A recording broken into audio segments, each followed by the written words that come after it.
Hello dear students, कल हम पूर्ण आंतरिक परावर्तन के एग्जाम्पल पढ़ रहे थे, जिनमें पहला हमने एग्जाम्पल पढ़ा था मरीचिका, दूसरा एग्जाम्पल हीरे का चमकना और तीसरा उन मरीचिका और लास्ट एंड फाइनल जो इसका एग्जाम्पल है अब वो है प्रकाशिक तंतु, जो मोस्ट इंपोर्टेंट है। प्रकाशिक तंतु पूर्ण आंतरिक परावर्तन का फोर्थ एग्जाम्पल हम ले रहे हैं अब प्रकाशिक तंतु, ऑप्टिकल फाइबर। ऑप्टिकल फाइबर, प्रकाशिक तंतु।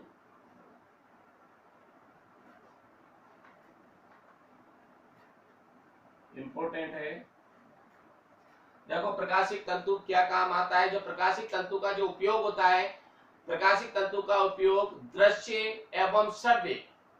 एवं श्रव्य संकेतों को लंबी दूरी तक, बहुत दूर, बहुत ज्यादा अधिक दूरी तक, लंबी दूरी तक संचरित करने में किया जाता है। और जो प्रकाशिक तंतु में पूर्ण आंतरिक परावर्तन की घटना का उपयोग किया जाता है, प्रकाशिक तंतु है तो किसी घटना का उपयोग हो रहा है, इसमें पूर्ण आंतरिक परावर्तन की घटना का उपयोग होता है। यह क्या होता है, एक पतला बेलनाकार तार होता है। क्या होता है, ये बहुत पतला होता है। ये एक पतला बेलनाकार तार होता है जिसका व्यास, मतलब इतना बारीक होता है जिसका व्यास मनुष्य के बाल के समान होता है या बाल के बराबर होता है। इस प्रकाशिक तंतु में एक आंतरिक बेलन होता है, मतलब अंदर एक बेलन होता है जिसे हम क्रोड कहते हैं। और इस क्रोड के जो आंतरिक बेलन है, इस क्रोड के बाहर चारों ओर एक परत होती है जिसे हम अधिपट्टन या क्लैंडिंग कहते हैं। और जो क्रोड का अपवर्तनांक है वो क्लैंडिंग के अपवर्तनांक से उच्च होता है। क्रोड के अपवर्तनांक से उच्च होता है। इसमें क्या होता है, जब संकेतों को प्रकाश किरण के साथ, जो संकेत है उनको प्रकाश किरण के साथ क्रांति कोण से अधिक कोण पर इस क्लैंडिंग पर हम आपतित करते हैं तो यह प्रकाश किरण प्रकाशिक, तो यह प्रकाश किरण प्रकाश तंतु के भीतर क्या होती है, लगातार पूर्ण आंतरिक परावर्तित होती रहती है और आगे बढ़ती रहती है और अंत में दूसरे सिरे से बाहर निकल जाती है, जहां हमें उसे पहुंचाना है वहां पहुंच जाती है। प्रकाशिक तंतु इस प्रकार बनाए जाते हैं कि उनमें मोड़ यदि आ भी जाए तो भी प्रकाश का सफलतापूर्वक संचरण हो सके। तो इसको हम पहले डायग्राम के थ्रू देखते हैं। तो देखें, ये हम प्रकाशिक तंतु का डायग्राम ले रहे हैं।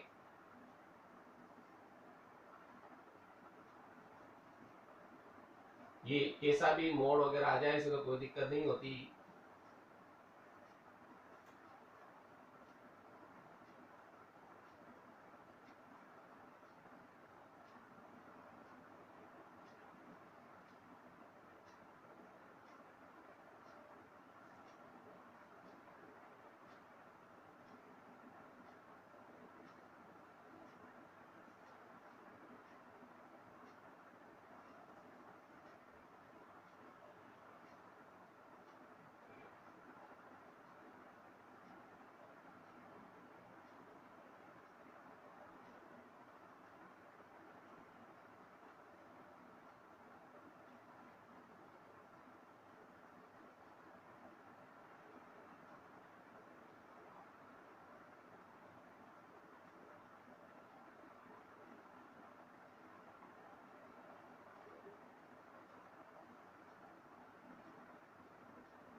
ये इसका तो बारी बार वाला भाग है जिसे हम आवरण कहते हैं। ये बारी बार वाला भाग है।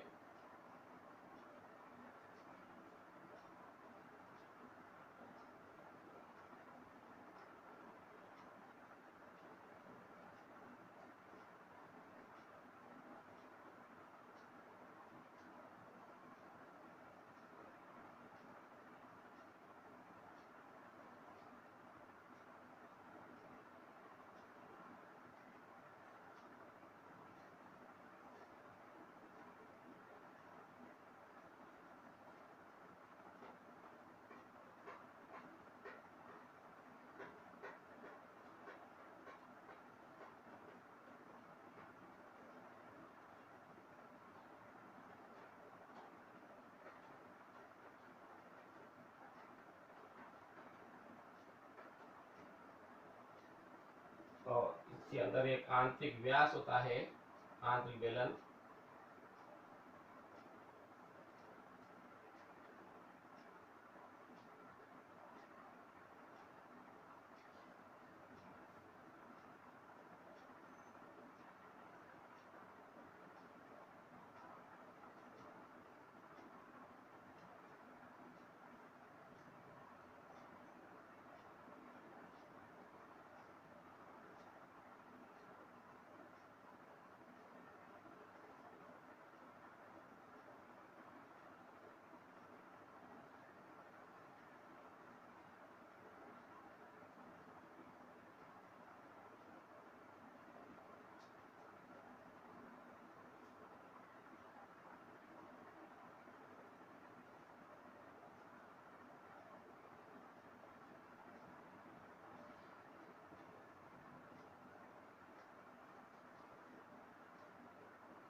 ये आंतरिक बेलन है पूरा अंदर वाला।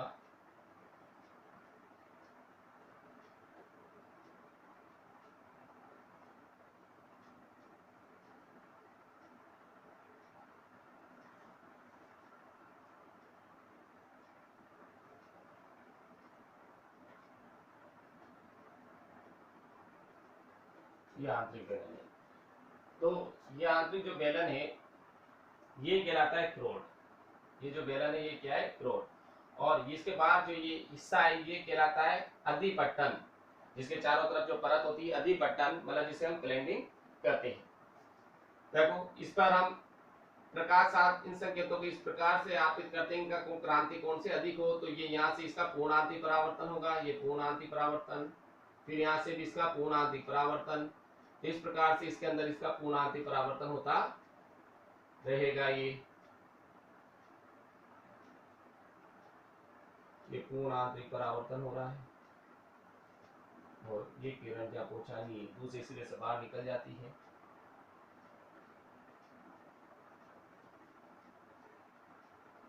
फिर बाहर आ गई।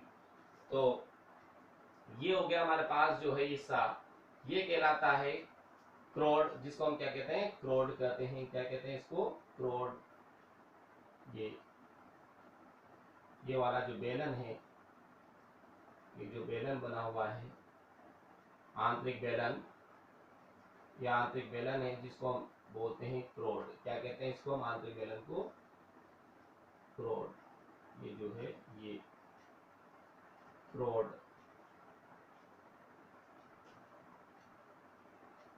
और ये जो हिस्सा है इसको हम बोलते हैं अधिपट्टन। ये क्या है? ये भाग जो है ये कहलाता है अधिपट्टन।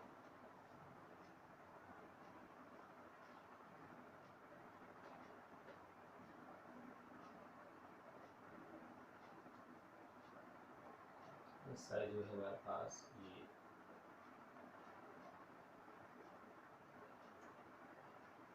ये कहलाता है अधिपट्टन।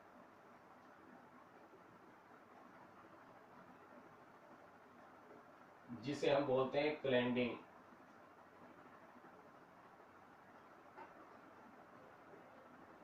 ये कहलाती है क्लैंडिंग। क्लैंडिंग बोल दो, अधिपट्टन बोल दो। इसका अपवर्तनांक क्या होता है? निम्न होता है। सबसे बाहर होता है आवरण। क्या होता है सबसे बाहर? आवरण।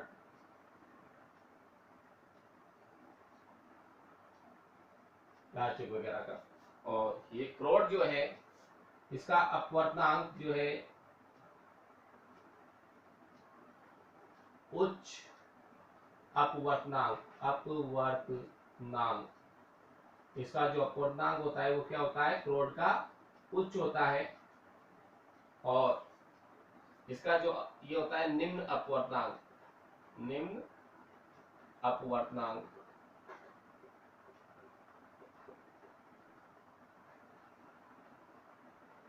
देखें ये सबसे अंदर जो बेलन है, ये सबसे आंतरिक बेलन, ये कहलाता है क्रोड। ये जो मैंने बना रखा है जिसके अंदर प्रकाश की किरण गति कर रही है, ये कहलाता है क्रोड। क्या कहलाता है? ये क्रोड कहलाता है।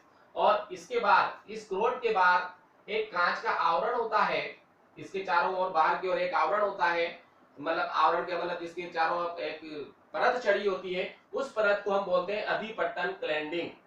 और जो क्रोड का अपवर्तनांक है, इसका अपवर्तनांक, क्रोड का अपवर्तनांक अधिपट्टन मतलब क्लैंडिंग के अपवर्तनांक से उच्च होता है, और सबसे बाहर एक आवरण होता है जो सबसे इनकी रक्षा करता है। अब कांच का अथवा क्वार्ट्ज का ये जो क्रोड है, ये क्रोड काय का बना होता है, कांच अथवा क्वार्ट्ज का, और इसकी जो मोटाई होती है वो होती है 10 की घात -8 मीटर, 10 की घात -8 मीटर मोटाई का पतला लंबा पाइप होता है ये। ठीक है, तो इसको चाहो तो हम लिख सकते हैं कि ये काय का बना होता है, क्रोड। तो यहां लिख सकते हैं अपन, क्रोड जो बना होता है, इसको यहां लिख दें, क्रोड को इधर डिनोट कर सकते हैं हम यहाँ पर। ये जो क्रोड है, ये जो क्रोड है, क्रोड काय का होता है, कांच अथवा क्वार्ट्ज का। क्रोड यहाँ लिख लो, पूरा लिख दो, क्रोड कांच अथवा क्वार्ट्ज, क्वार्ट्ज, क्रोड कांच अथवा क्वार्ट्ज का बना होता है, और 10 की घात -8, 10 की घात -8 मीटर मोटाई, 10 की घात -8 मीटर, 10 की घात -8 मीटर मोटाई का लंबा पतला पाइप होता है ये, मोटाई का लंबा पतला बेलन या पाइप जो भी है, ये होता है, ये जो क्वार्ट्ज होता है, इसको हम ये भी लिख सकते हैं। ठीक है,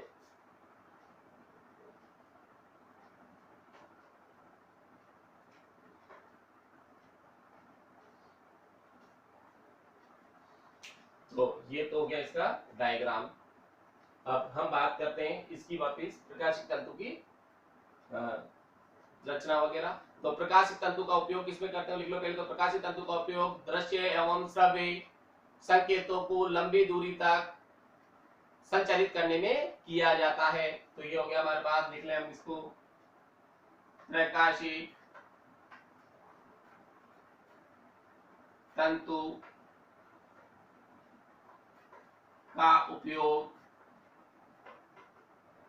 प्रकाशिक तंतु का उपयोग दृश्य एवं श्रव्य, दृश्य एवं श्रव्य संकेतों को, प्रकाशिक तंतु का उपयोग दृश्य एवं श्रव्य संकेतों को लंबी दूरी तक संचारित करने में, लंबी दूरी तक संचारित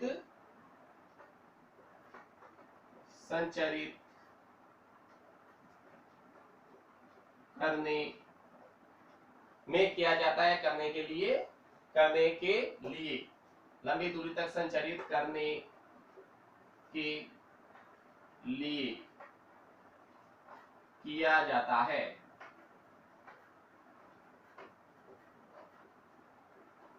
मतलब जो प्रकाशिक तंतु का उपयोग है वो दृश्य एवं श्रव्य संकेतों को बहुत अधिक दूरी तक संचारित करने के लिए किया जाता है। और प्रकाशिक तंतु में क्या किसका उपयोग होता है, पूर्ण आंतरिक परावर्तन की घटना का। तो भी लिख लो, प्रकाशिक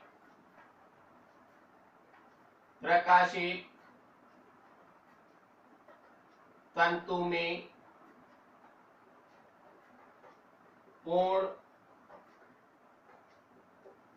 आंतरिक, प्रकाशिक तंतु में पूर्ण आंतरिक परावर्तन, पूर्ण आंतरिक परावर्तन की घटना, पूर्ण आंतरिक परावर्तन की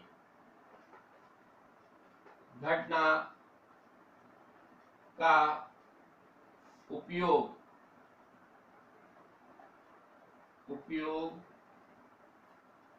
होता है। यहां अंडरलाइन कर दो, प्रकाशिक तंतु में पूर्ण आंतरिक परावर्तन की घटना का उपयोग होता है। इसका उपयोग होता है पूर्ण आंतरिक परावर्तन की घटना का। इसका व्यास क्या होता है, करोड़, इसका क्या होगा, जिसका व्यास मनुष्य के बाल के आकार के बराबर होता है। इसका प्रकाशिक तंतु का, प्रकाशिक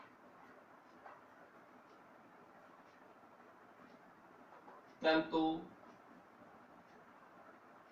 का व्यास मनुष्य के बाल, प्रकाशिक तंतु का व्यास मनुष्य के बाल के आकार का, मनुष्य के बाल के आकार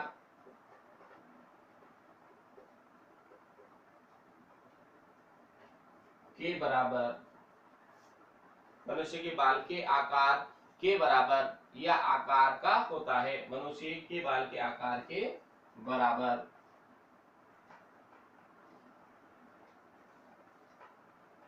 होता है। और अपवर्तनांक किसका, क्रोड का अपवर्तनांक क्लैंडिंग के अपवर्तनांक से उच्च होता है। ये भी आगे लिख सकते हैं, ये आगे लिखो तो चलो अभी रहने दो, क्रोड को भी लिखेंगे अपन, बाल के आकार के बराबर होता है। अब इसमें प्रकाशिक तंतु में एक आंतरिक बेलन होता है जिसे हम क्या बोलते हैं, क्रोड। जो मैं चित्र बना रखा है उसको लिख भी लें, प्रकाशिक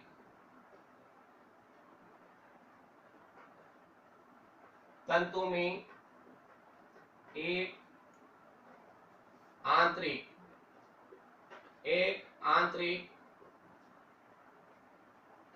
बेलन होता है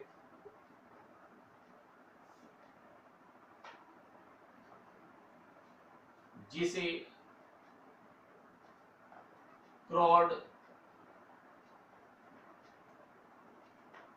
कहते हैं। और ये क्रोड जो है ये कांच अथवा क्वार्ट्ज की 10⁸ मीटर मोटाई का लंबा पतला बेलन होता है, जो अपन ने यहाँ पर लिख रखा है, कहते हैं। अब क्रोड के चारों ओर क्या होता है, अब इस क्रोड के चारों ओर बाहर की ओर एक परत, इस क्रोड की चारों ओर बाहर की ओर एक परत होती है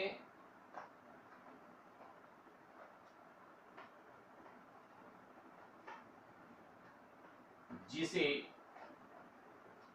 अधिपट्टन या क्लैंडिंग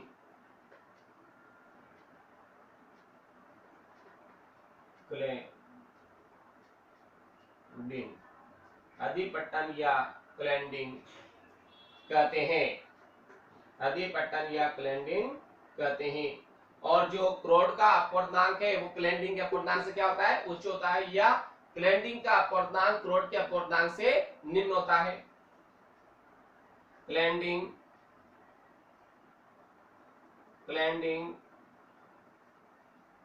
का अपवर्तनांक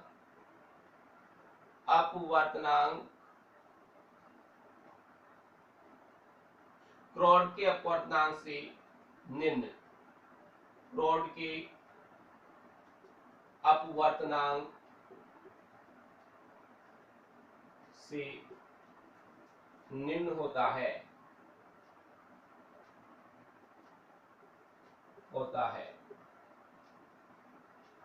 सबसे बाहर क्या होता है, एक परत होती है जिसे हम क्या बोलते हैं, सबसे बाहर एक बेलनाकार, मतलब इन सब के बाहर क्या होती है, एक परत होती है जिसे हम आवरण कहते हैं। सबसे बाहर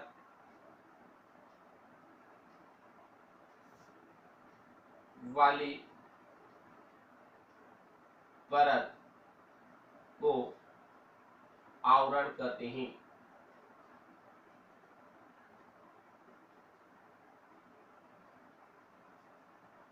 ये इसका चित्र था, लिख लो यहाँ, प्रकाशिक तंतु, प्रकाशिक तंतु का चित्र बनाया था, ये भी हमने।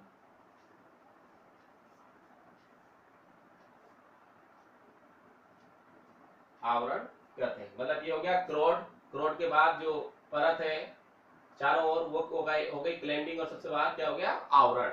अब हम बात करें कि इसमें किस प्रकार से कार्य करता है। तो इसमें जब संकेतों को प्रकाश किरण के साथ क्रांति कोण से अधिक कोण पर आपतित किया जाता है तो यह प्रकाश किरण प्रकाशिक तंतु के भीतर लगातार पूर्णांति परावर्तित होती रहती है।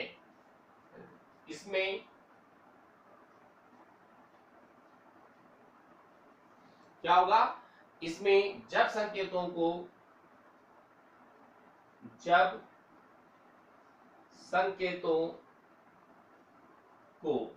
इसमें जब संकेतों को प्रकाश किरण के साथ इसमें जब संकेतों को प्रकाश किरण के साथ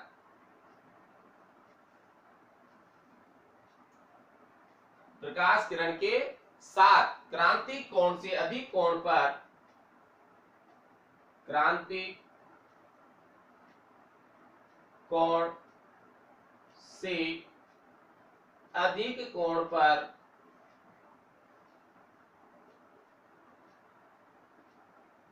क्रांतिक कोण से अधिक कोण पर आपतित करते हैं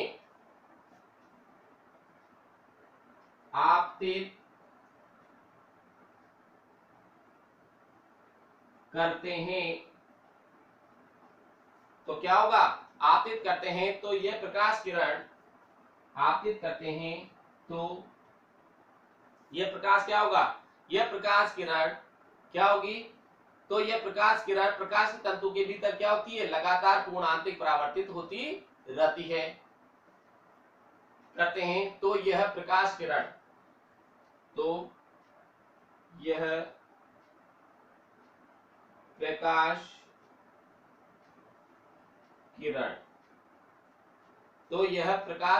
प्रकाशिक तंतु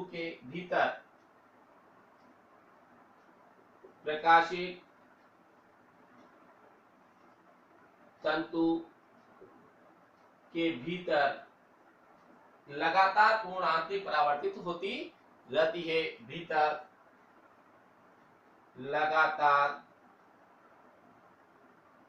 पूर्ण आंतरिक परावर्तित होती रहती है। तो लगातार पूर्णांतिक परावर्तित होती रहती है और आगे बढ़ती रहती है, परावर्तित होती रहती है और आगे बढ़ती रहती है।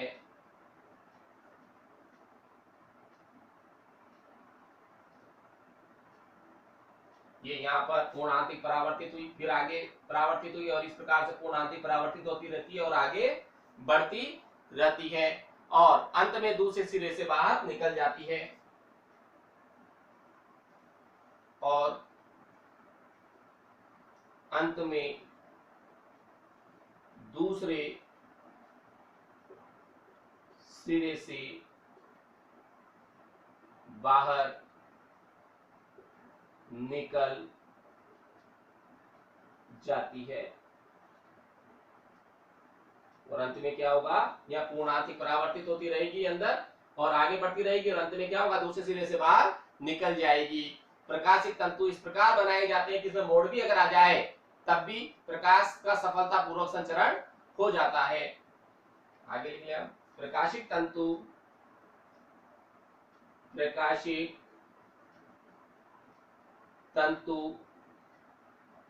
इस प्रकार बनाए जाते हैं, इस प्रकार बनाए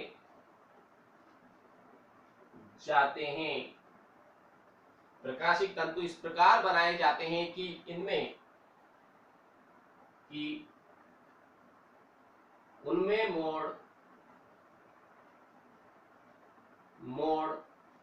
मोड़ आ जाने पर भी, उनमें मोड़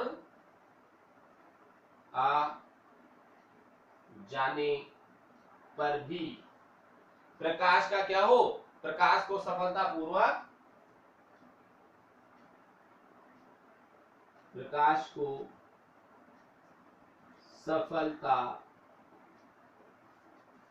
को सफलतापूर्वक संचरण किया जा सके या संचलित हो।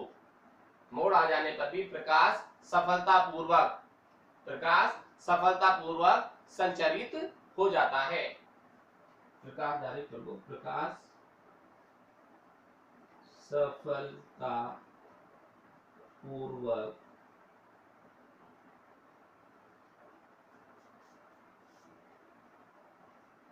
संचरित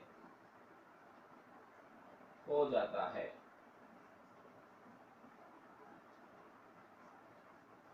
ये हमारे टॉपिक था प्रकाशिक तंतु, मतलब पूर्ण आंतरिक परावर्तन का 4 पॉइंट प्रकाशिक तंतु जो एग्जांपल में हम ले रहे थे, उदाहरण में, वो था ये। मोस्ट इंपोर्टेंट है, इसमें कुछ भी नहीं है। इसमें मनुष्य के बाल के समान एक बेलन होता है। सबसे अंदर वाला बेलन है, तो ब्लैक बोर्ड है इसलिए बड़ा बना रखा है, बहुत बारीक होता है ये बेलन होता है, जिसमें सबसे अंदर वाला जो बेलन होता है, अंदर आंतरिक जो पार्ट होता है बेलन का, वो कहलाता है क्रोड, जिसका अपवर्तनांक उच्च होता है। और ये जो बना होता है क्रोड कांच अथवा क्वार्ट्ज, और 10⁻⁸ मीटर मोटाई का, देख लो 10⁻⁸ मीटर कितनी सी मोटाई है, मोटाई का लंबा पतला बेलन होता है। इसके बाद एक परत चढ़ी होती है जिसे हम बोलते हैं अधिपट्टन, प्लेंडिंग, जिसका अपवर्तनांक क्रोड की अपेक्षा क्या होता है, निम्न होता है। सबसे बाहर एक आवरण होता है जो इनसे की रक्षा करता है। ये पूरा हमने जो बनाया है चित्र, उसी को इस पे नोट किया है।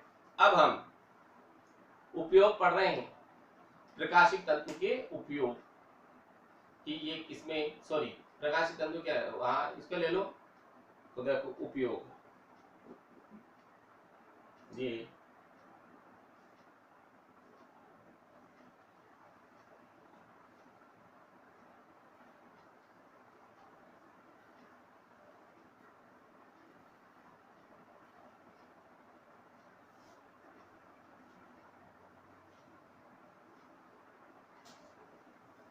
प्रकाशिक तंतु का उपयोग किसमें किया जाता है, वो हम ले रहे हैं। तो उपयोग क्या होंगे प्रकाशिक तंतु के, जैसे हम जानते हैं बहुत सारे प्रकाशिक तंतुओं को मिलाकर एक बेलन बना दी जाती है। बहुत सारे प्रकाशिक तंतु हैं, उनको इकट्ठा करके एक केबल बना दी जाती है। ये भी इसमें उपयोग होता है केबल बनाने में। दूसरा, सजावटी लैंपों में प्रकाशिक तंतुओं का उपयोग किया जाता है। सजावटी लैंप तुमने देखे होंगे बाजार में, इस प्रकार से कोई प्लास्टिक की नली होती है जिसमें बहुत सारी छोटी छोटी सी नलिकाएं निकली होती है, प्लास्टिक की, रबड़ की, छोटी छोटी सी बिल्कुल, और इनके सिरों पर अगर इसको इसमें फुहारा टाइप रखा होता है तो यहाँ पर चमक मारती है ये। अगर हमने मेले वगैरह में जाते हैं तो वहां देखते हैं, तो ये जो है ये सब क्या कहलाते हैं, ये सब प्रकाशिक तंतु है। ये बाहर जाकर यहाँ पर प्रकाश उत्पन्न कर रही, मतलब एक स्थान से दूसरे स्थान पर संचरित हो रही है आगे से। तो ये जो कंडीशन है ये भी क्या कहलाती है, इसमें भी सजावटी लैंपों में भी इसका उपयोग किया जाता है, मतलब ऊपर जाकर चमक मारेगी। और प्रकाशिक संकेतों को दूर स्थान पर भेजने के लिए भी इसका उपयोग किया जाता है, मतलब प्रकाशिक संकेत यहाँ से लेकर हमें बहुत दूर स्थान पर भेजते हैं, जैसा कि हमने प्रकाशिक तंतु में भी पढ़ा है, तो वहां पर इसका उपयोग किया जाता है। शरीर के आंतरिक अंग जैसे हमारा आमाशय हुआ, आंत हुई, और इनका निरीक्षण करने के लिए, इनको चेक करने के लिए बिना चीरफाड़ के हम एंडोस्कोपी, नाम सुना होगा आपने, एंडोस्कोपी करने के लिए या अवलोकन एंडोस्कोपी करने के लिए इस उपकरण में प्रकाशिक तंतु काम में लेते हैं। उसके आगे जो लगा होता है वो क्या होता है, प्रकाशिक तंतु होता है, जिनका चित्र हमें बाहर कंप्यूटर पे बता देता है। ठीक है, उसमें भी इसका उपयोग किया जाता है। ये सब किसके उपयोग थे, हमारे प्रकाशिक तंतु के। तो हेडिंग लगा लो, प्रकाशिक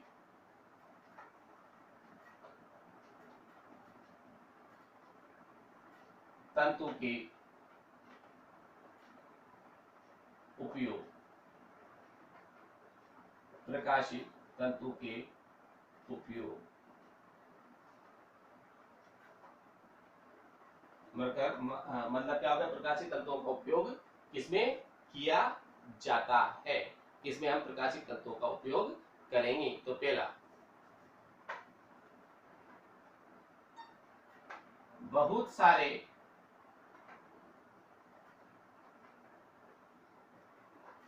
सारे प्रकाशिक तंतुओं को मिलाकर प्रकाशिक